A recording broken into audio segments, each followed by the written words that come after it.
My daughter took my villa and gave it to her husband's family. She said, "It's theirs now." I am Lillian, 68 years old, a retired teacher from Colorado.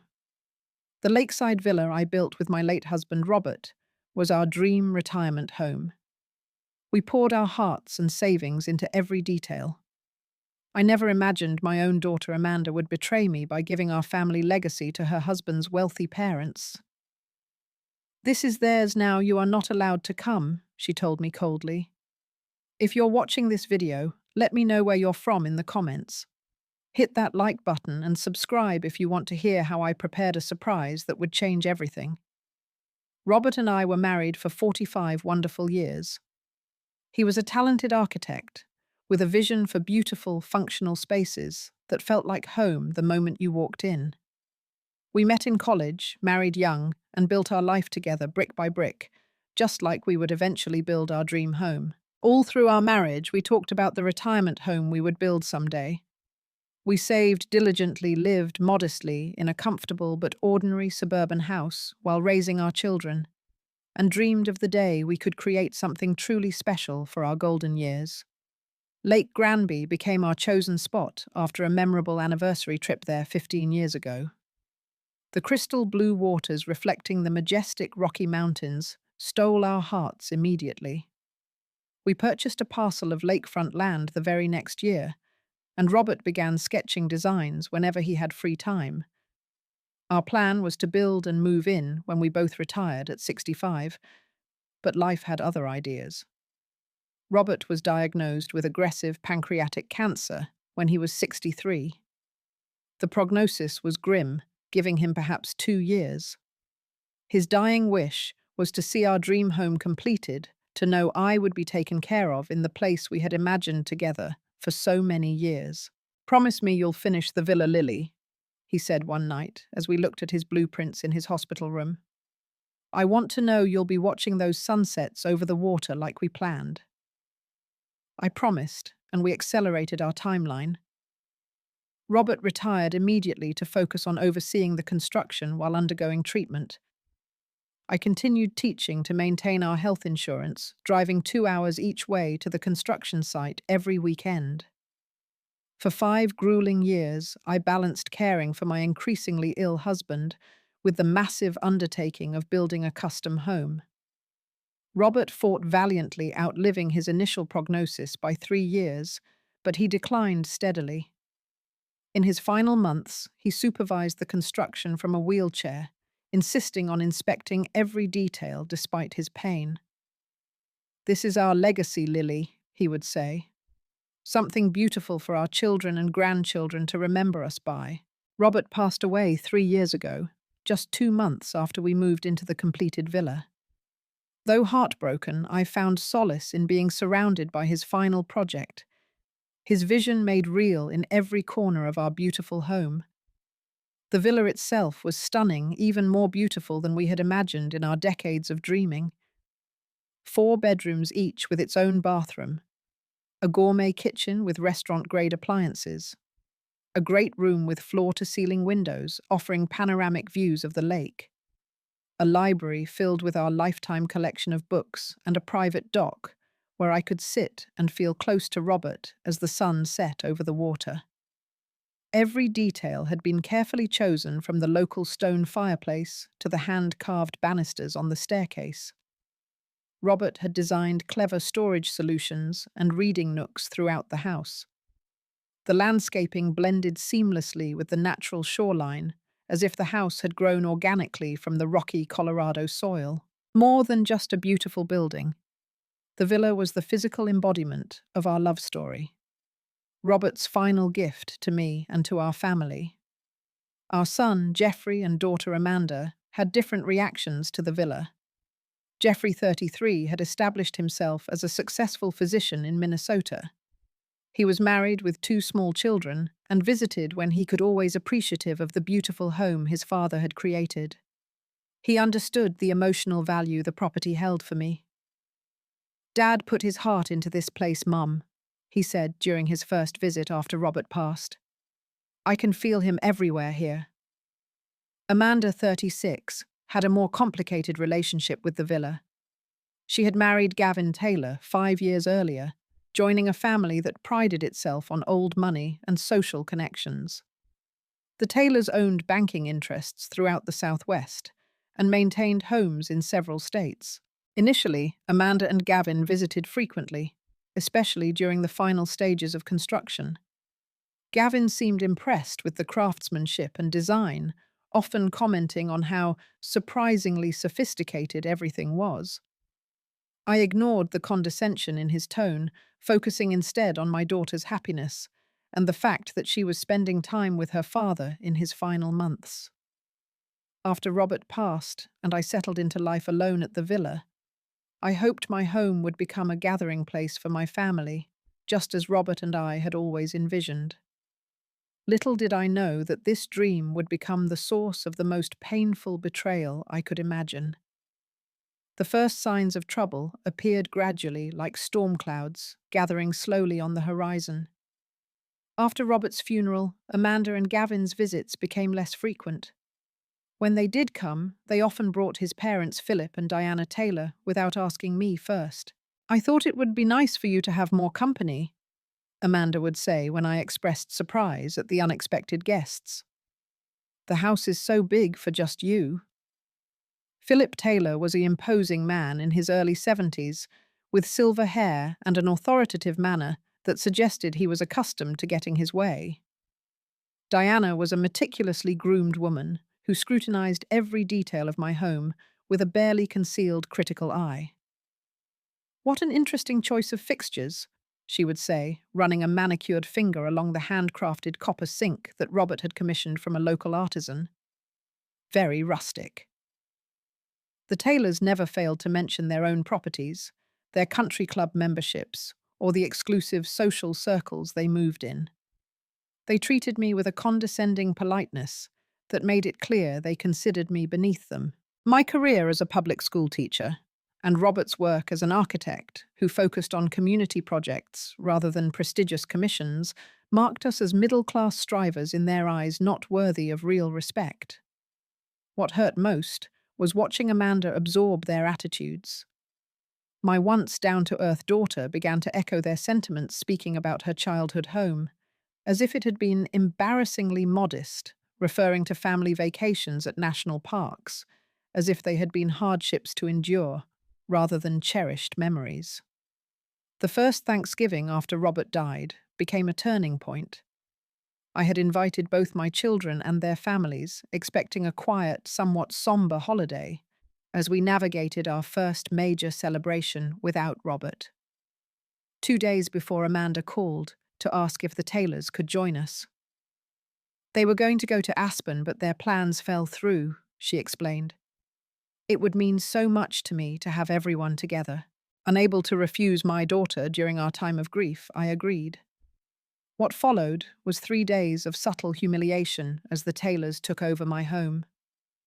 Diana rearranged my table settings, brought her own wines because mine were a bit basic, and made constant suggestions about how the villa could be updated. "This lakefront setting has such potential," Diana said during dinner.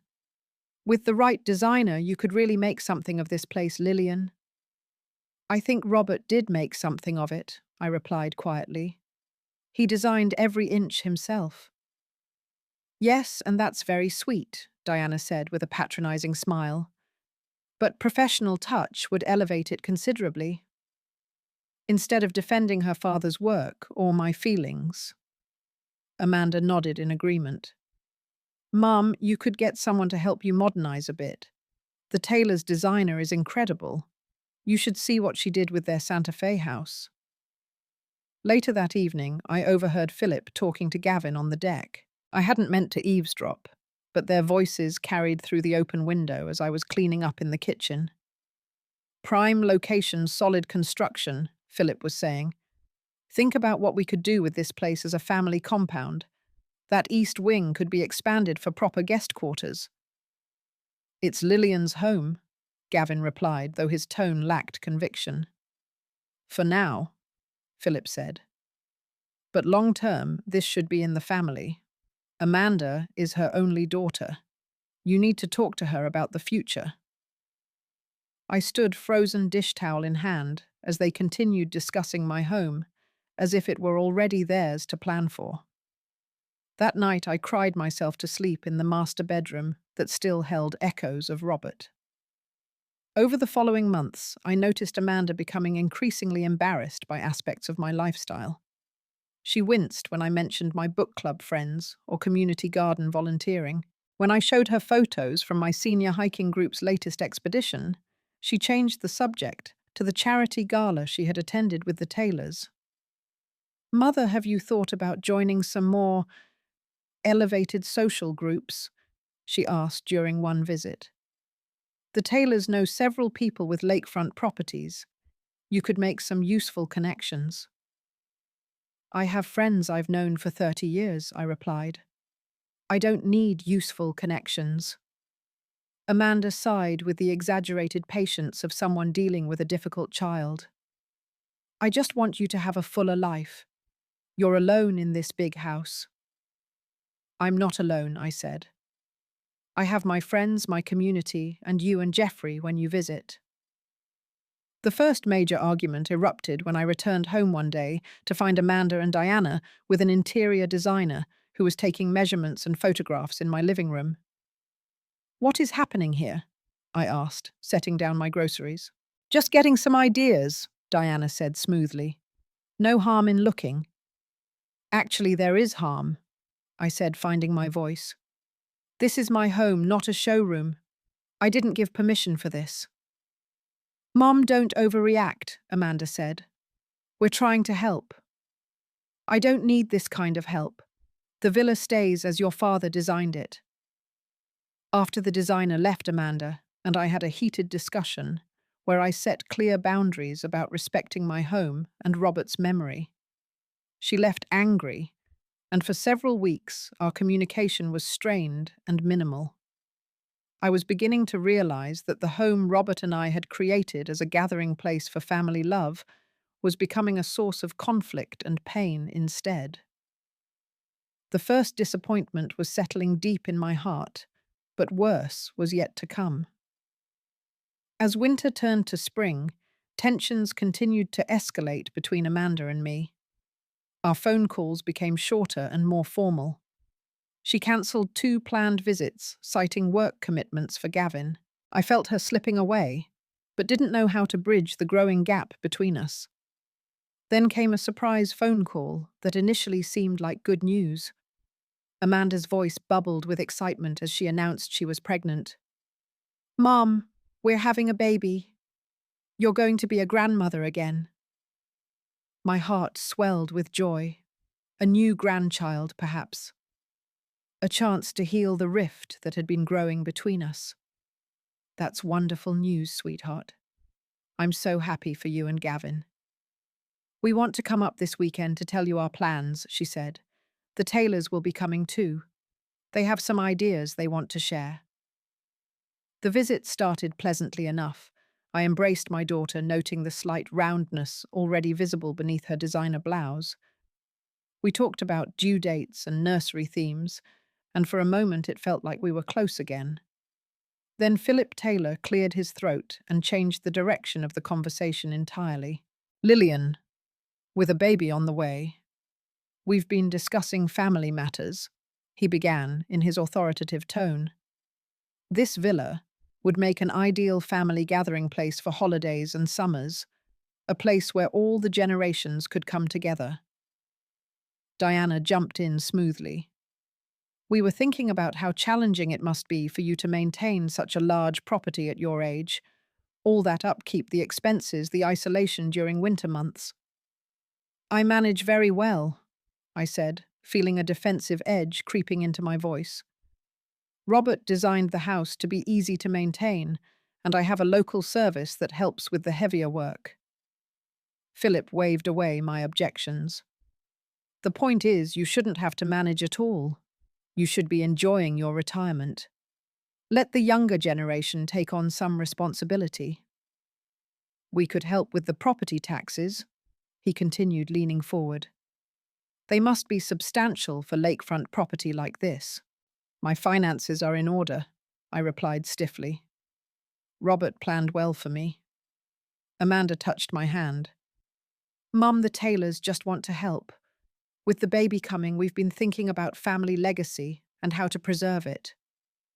I looked at my daughter, trying to understand what was happening beneath the surface of this conversation.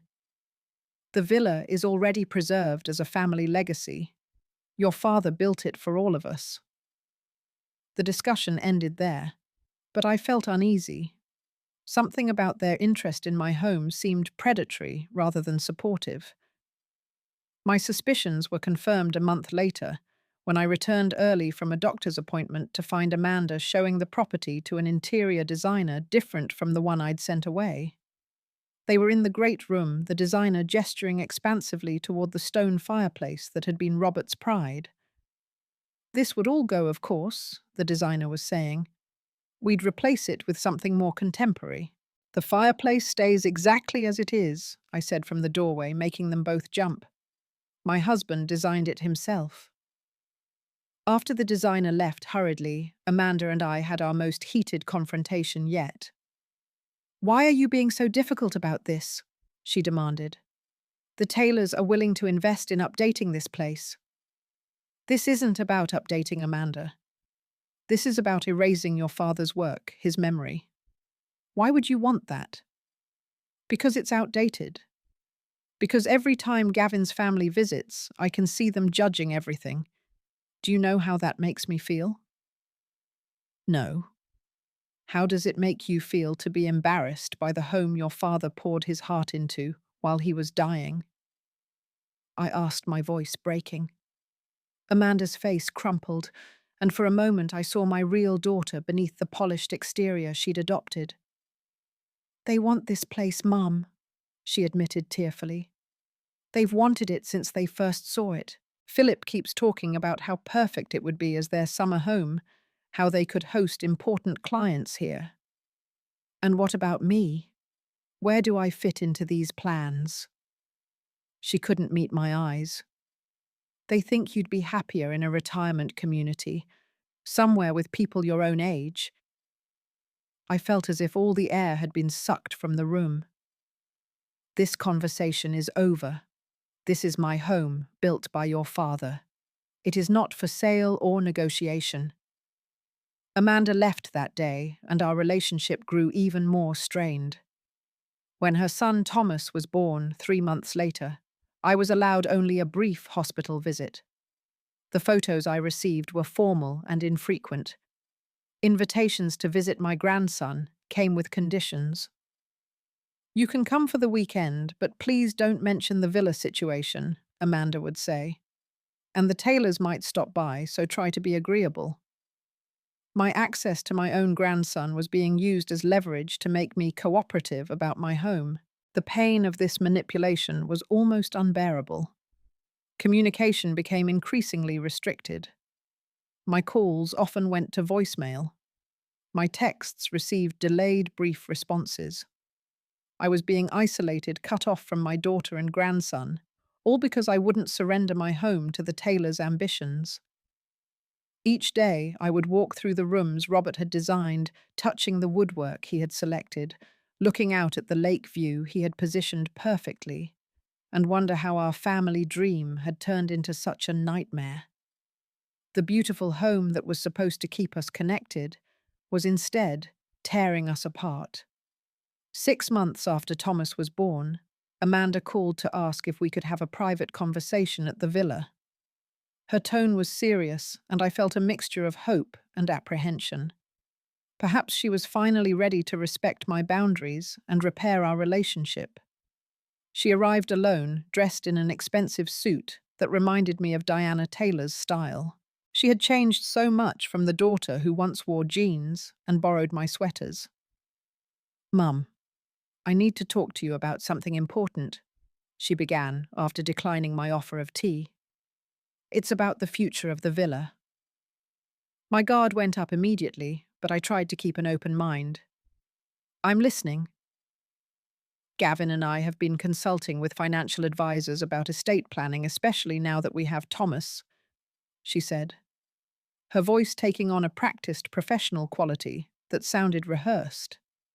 We've been advised that there are significant tax advantages to transferring property before death, rather than through inheritance. Amanda, I'm only 68. I'm not planning my death just yet. She continued as if I hadn't spoken. If you transfer the villa to us now, you could avoid massive estate taxes later. You could still live here, of course. Nothing would change day to day. It would just be a paper transaction that protects the family assets. This isn't about taxes, I said quietly. This is about the Taylors wanting my home. That's not fair, Mom. This is about smart financial planning. Dad would have wanted us to be practical about these things. The invocation of Robert's wishes hit me hard. Would he have wanted this? I didn't think so. But doubt crept in. He had always been better with financial matters than I was. I'll need to think about this, I said finally, and I'll want to consult with my own attorney. Of course, Amanda agreed quickly. Take your time. Just remember that this is for Thomas's future too. We want to keep the villa in the family for generations. That night I called Jeffrey to discuss Amanda's proposal. He lived in Minnesota and visited when he could, but his busy medical practice and young family limited his trips to Colorado. Mum, something doesn't sound right about this, he said after hearing the details. Estate tax exemptions are pretty high right now. Your villa is valuable, but not enough to trigger massive estate taxes. And even if it did, there are other ways to plan for that without giving up ownership now. Amanda seemed so certain, I said, my confusion evident. Just promise me you won't sign anything without having your own lawyer review it, someone not connected to the Taylors, Jeffrey insisted. And I'll try to come out next month to help you sort through this. Unfortunately, Jeffrey's trip was delayed by a medical emergency at his hospital. Meanwhile, Amanda called repeatedly, pressing for an answer, mentioning that their window of opportunity for the tax advantages was closing. Against my better judgment, and feeling increasingly isolated and uncertain, I eventually agreed to meet with the attorney Amanda suggested to discuss the transfer. I told myself I was just gathering information, that I wouldn't commit to anything without Jeffrey's input. The meeting took place at a law office in Denver. I was surprised to find not only Amanda and Gavin present, but also Philip and Diana Taylor. The attorney, Martin Winters, was clearly well acquainted with the Taylors, greeting Philip warmly as an old friend. Mrs. Edwards, we've prepared a simple transfer deed that accomplishes exactly what Amanda discussed with you, Winters explained, sliding documents across the polished conference table. You're transferring ownership to Amanda and Gavin, but with a life estate reserved for yourself. What exactly does that mean? I asked. It means you can live in the villa for the rest of your life, but Amanda and Gavin will be the legal owners. This protects the property from potential estate taxes and probate complications. The documents were lengthy and filled with legal terminology I didn't fully understand. When I mentioned wanting my own attorney to review them, Philip Taylor intervened.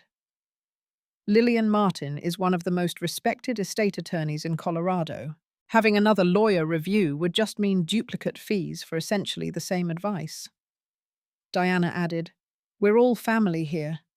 There's no need to make this more complicated than it needs to be. I felt pressured and outnumbered. Amanda gave me a pleading look. Mum, please. This is for Thomas's future. For all our futures as a family. Against every instinct seeking to repair my relationship with my daughter and maintain access to my grandson, I signed the documents.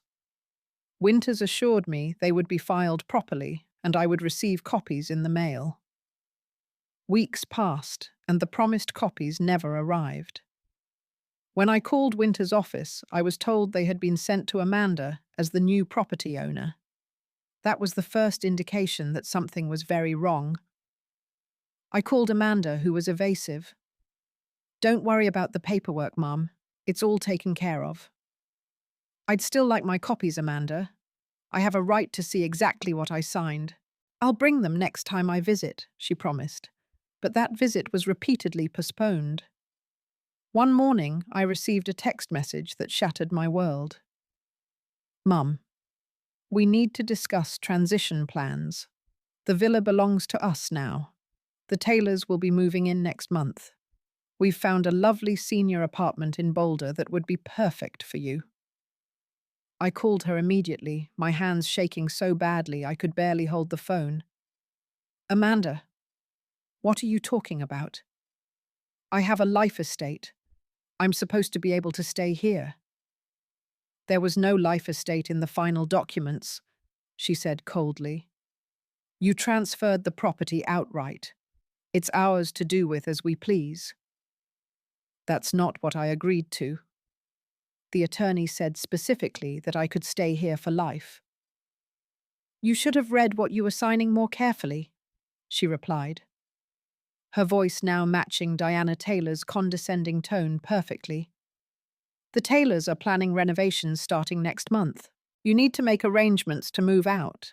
I drove to Denver that same day, obtained copies of what I had signed from the county records office, and discovered the horrible truth. The documents I signed contained no life estate provision, no protection for me at all. I had signed over my home completely with no right to remain there. When I confronted Amanda at her home in Denver, the final devastating blow came. The villa is going to the Taylors, she said flatly. They've been generous enough to help us with some financial difficulties in exchange. You sold my home, your father's legacy.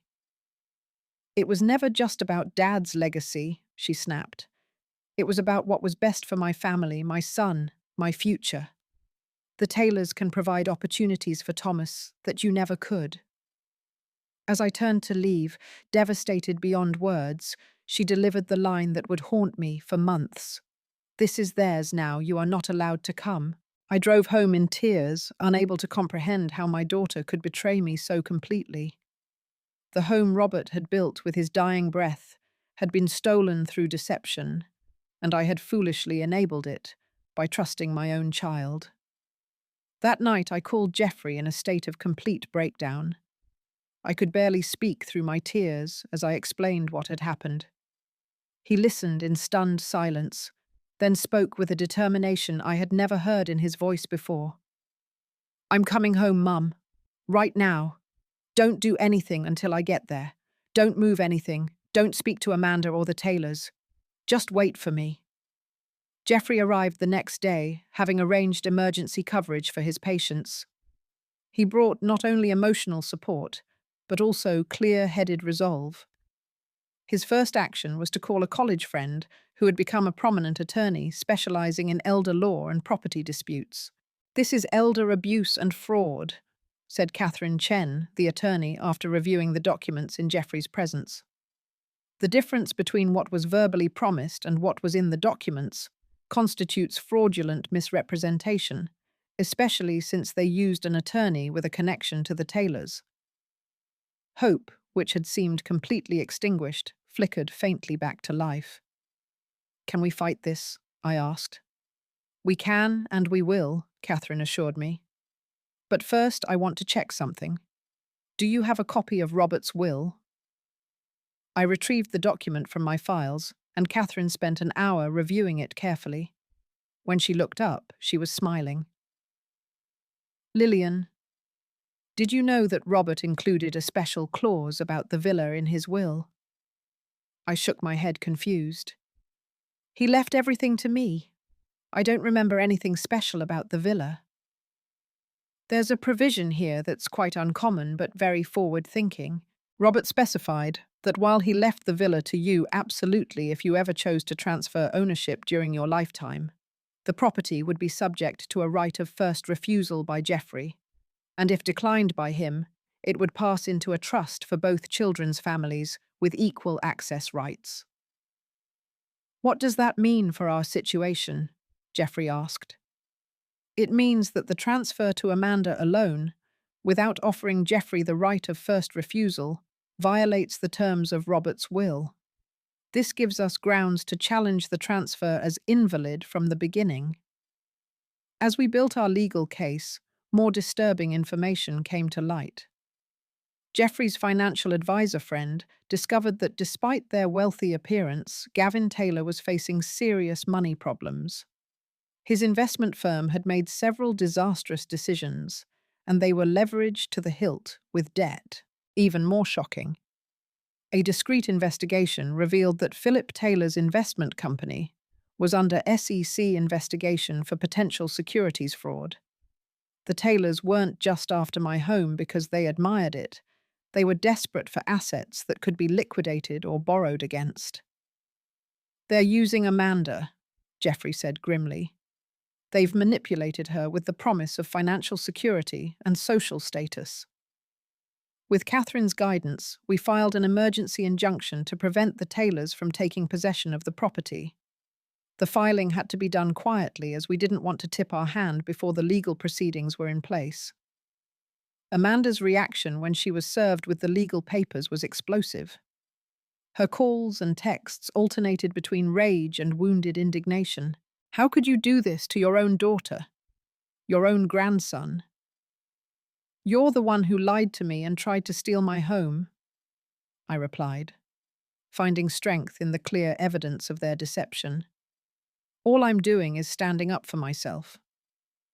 "The Taylors will fight this with everything they have," she threatened. "You have no idea who you're dealing with." "Neither do you, apparently," I said sadly. "But you're about to find out." As our legal case progressed, we uncovered evidence that the Taylors had been planning this takeover from the very beginning of Amanda's relationship with Gavin. Diana Taylor's sister had been at the same community fundraiser where Amanda and Gavin first met, and Philip had specifically directed his son to introduce himself to her after learning she was the daughter of a noted architect with valuable property. Our most damning piece of evidence came from my neighbour Harold, who had installed security cameras after a series of break-ins around the lake. His system had captured footage of the Taylors measuring rooms and examining the property when they thought I was away visiting Jeffrey. The date on the footage was 2 weeks before Amanda ever approached me about transferring the property, proving their plan was already in motion. The pieces were falling into place. They had identified my villa as a desirable asset, manipulated my daughter with promises of wealth and status, isolated me from her and my grandson, and then defrauded me into signing away my home. It was calculated cruel and ultimately, as Catherine assured us, legally actionable. With our legal strategy in place and evidence mounting, I made a difficult decision. Rather than continue an open confrontation that would only escalate tensions, I would appear to surrender, while our case built quietly in the background. "Let them think they've won," Catherine advised. "It will make our counteraction all the more effective when the time comes." I called Amanda, and swallowing my pride and anger told her that while I was hurt by how everything had happened, I understood that I needed to move forward. I asked for a reasonable time frame to pack my belongings and find new accommodations. "The Taylors want to start renovations in 3 weeks," she said, sounding relieved that I wasn't fighting back. "Can you be out by then?" "I'll do my best." I promised, hating the deception, but knowing it was necessary. Once Amanda believed I had accepted defeat, the real work began. Jeffrey took a leave of absence from his practice to help me prepare for what Catherine called the reclamation. We worked methodically following the strategic plan developed with our legal team. First, we removed all items of personal and sentimental value from the villa. Robert's original blueprints and design notes, family photos, heirlooms, and anything irreplaceable was carefully packed and stored at Catherine's office or with trusted friends. I wanted to ensure that nothing truly important would be at risk. Next, we gathered and organized all documentation related to the property and the fraudulent transfer. Bank statements showing that I had paid all taxes and maintenance costs myself, contradicting claims that I couldn't manage the property. Records of improvements Robert and I had made. the construction timeline showing how Robert had overseen the project during his illness. Most importantly, we had Catherine prepare formal legal documents to be served at precisely the right moment, accompanied by law enforcement to ensure they were taken seriously. The final element of our plan involved the media. Catherine had contacts at several news outlets who were interested in covering stories of elder fraud and abuse. They agreed to be present when we made our move, ensuring that the Taylors couldn't simply ignore the legal proceedings or try to physically prevent their service. As the day of the Taylors' planned move-in approached, Amanda called to confirm the details. "The moving trucks will arrive at 10 on Saturday," she said. "The Taylors will be there around noon for the walkthrough with their designer." "I'll be out by 9, I assured her, trying to keep the tremor of anticipation out of my voice. "Just remember that the east bedroom closet sticks sometimes, and the kitchen sink has that special shut-off valve that Dad designed." "Don't worry about all that," she replied dismissively. "Everything will be updated anyway." Those words strengthened my resolve.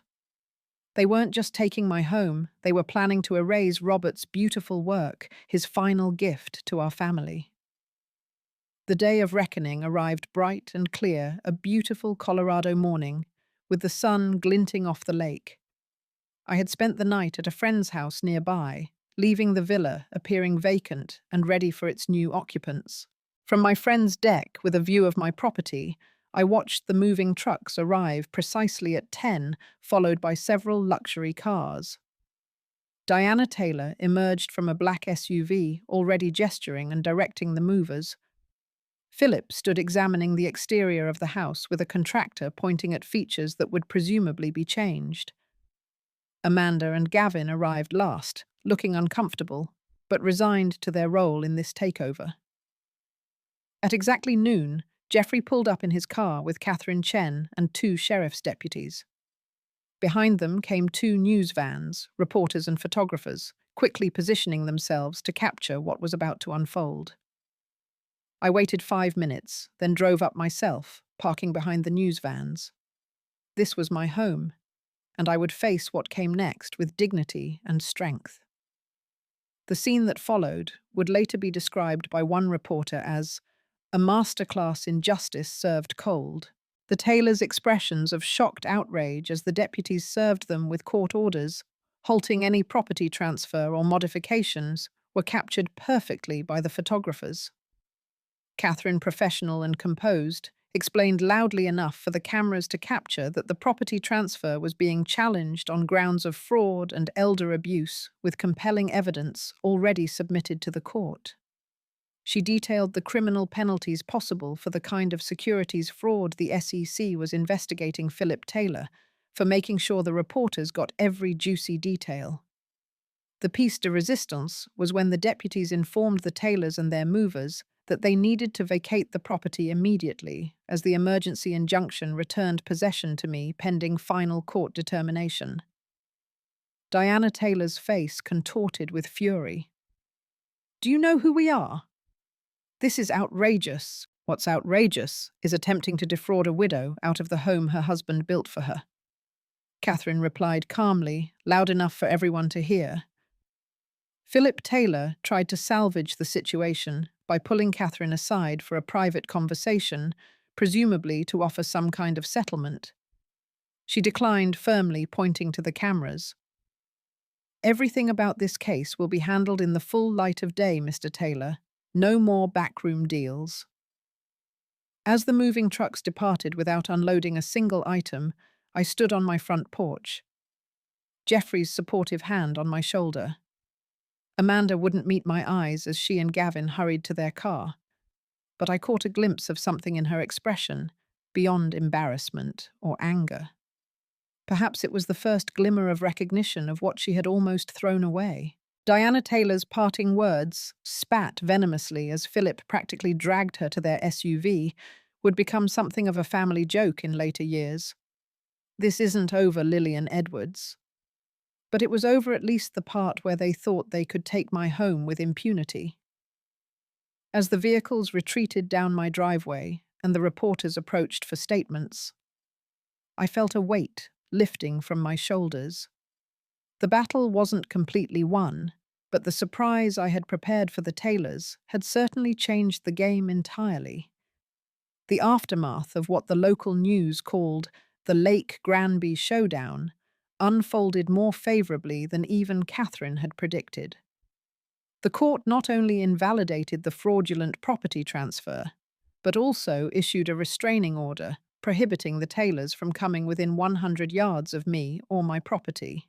The judge was particularly moved by the timing of Robert's illness and his work on the villa as a final gift to you, Catherine explained after the ruling.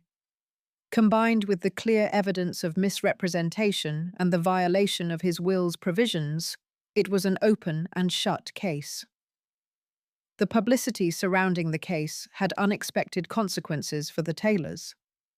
The SEC investigation into Philip's business practices accelerated with new whistleblowers coming forward after seeing the news coverage. Within months, he was facing multiple federal charges for securities fraud and tax evasion.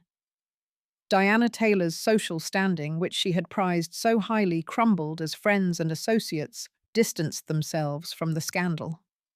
Country club memberships were quietly not renewed, charity board positions suddenly needed to be filled by others. For Amanda and Gavin, the fallout was both financial and personal. With Philip facing legal troubles, the financial support they had come to rely on disappeared overnight. Gavin's own business connections suffered due to his father's tarnished reputation.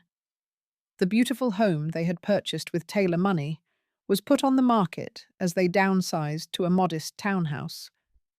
Their marriage, built partly on Gavin's promised wealth and status, began to crack under the pressure. Amanda finally saw how she had been manipulated by her in-laws and used as a pawn in their scheme to acquire my property. My feelings about Amanda's betrayal were complicated. While I felt vindicated by the court's decision and relieved to have secured my home, the damage to our relationship couldn't be undone with a legal ruling. My daughter had been willing to throw me away for the approval and financial support of the Taylors. That knowledge cut deep. Jeffrey, ever the peacemaker, encouraged me to consider how Amanda had been influenced over years of exposure to the Taylors' values. They're expert manipulators, Mum. Look how they fooled so many investors and socialites. Amanda was vulnerable because she wanted to belong to that world. While I wasn't ready to forget what had happened, I did agree to a careful, tentative reopening of communication when Amanda reached out 3 months after the court case. "I don't know if you can ever forgive me," she said, her voice small and stripped of the artificial polish she had adopted from Diana. "I wouldn't blame you if you couldn't." "Forgiveness takes time," I told her honestly. "But you're still my daughter, and Thomas is still my grandson." Our first meetings were brief and took place on neutral ground, a cafe halfway between our homes. Jeffrey sometimes joined us, providing a buffer that made things easier. Gradually, as Amanda demonstrated genuine remorse and a desire to rebuild trust, I allowed her to visit the villa again, though always with advance notice and clear boundaries. Meanwhile, I worked to rebuild my life and sense of security. Catherine helped me create a proper estate plan with ironclad legal protections. We established a trust for Thomas that would provide for his education and future needs, but with conditions that prevented any access by the Taylors. "Robert would approve," Catherine said as we finalized the documents. "He tried to protect the family legacy. Now we're finishing what he started." Jeffrey and his family began visiting more regularly, and I treasured watching my grandchildren enjoy the lakeside property as Robert had intended. Jeffrey's wife, Sarah, suggested converting one of the guest rooms into a dedicated grandchildren's room with bunk beds and colorful decorations. Robert would have loved seeing the house filled with children's laughter. An unexpected healing came through new friendships. After my story appeared in the news, I was contacted by a support group for seniors who had experienced family betrayal or financial elder abuse. Their understanding helped me process my feelings in a way that even well-meaning friends who hadn't experienced similar situations, couldn't provide. Through this group, I met Eleanor, a widow who had lost her farm to a predatory son-in-law before fighting back through the courts. She became a dear friend and hiking companion, understanding my trust issues and emotional scars in a way few others could. "The hardest part isn't the legal battle," Eleanor said during one of our lakeside conversations. "It's rebuilding your sense of safety in the world when the people who should love you the most have betrayed you." She was right. Beyond reclaiming my property, the greater challenge was reclaiming my confidence and joy in life. I had to learn to trust my own judgment again after doubting myself so profoundly during Amanda's manipulation. I found therapeutic value in small renovation projects around the villa, not changing Robert's design, but enhancing it in ways I knew he would approve. I expanded the garden he had planned but never completed, added solar panels he had researched before becoming too ill to install them, and commissioned a local artist to create stained glass inserts for the clerestory windows in the great room, using colors that matched the spectacular lake sunset views. These changes helped me reclaim the space emotionally, making it feel like my own again, after it had been violated by the tailor's plans to gut and remake it. Each small improvement honored Robert, while allowing me to move forward rather than living in a museum to the past. 6 months after the court ruling, Amanda came alone to the villa without Gavin or Thomas. She asked if we could walk along the lakeshore path that Robert had designed. "I need to truly apologize," she said, as we watched ducks skim across the water's surface. "Not just for what happened with the Taylors and the villa, but for who I became around them, for forgetting what Dad taught us about what really matters." "Which was what?" I asked, wanting to hear her perspective. "That our connections to each other are what make life meaningful, not status or appearances. That integrity matters more than impressing people who only value you for what you can give them." She looked out at the lake. "He tried to tell me that when I first introduced him to Gavin and the Taylors, I thought he was being old-fashioned." "Your father was many things, but old-fashioned wasn't one of them," I said with a small smile, remembering Robert's progressive ideas and openness to change. "I know that now," Amanda said. "I'm relearning who I am without the Taylor's influence. Gavin and I are in counselling, trying to figure out if there's anything real left between us, without his parents' money and approval driving everything." I didn't offer easy reassurance that everything would be fine. We both knew the damage ran deep and recovery would take time. But as we continued our walk, I felt something shift between us, a tiny step toward healing. As I reflect now on everything that happened, I realize that while the villa was worth fighting for, because of what it represented my most valuable inheritance from Robert, wasn't the property itself, but the strength and resilience he helped me develop during our life together. The courage to stand up for myself, even against my own child. The wisdom to know when to fight and when to seek reconciliation. The true legacy isn't in the walls and windows Robert designed, beautiful though they are.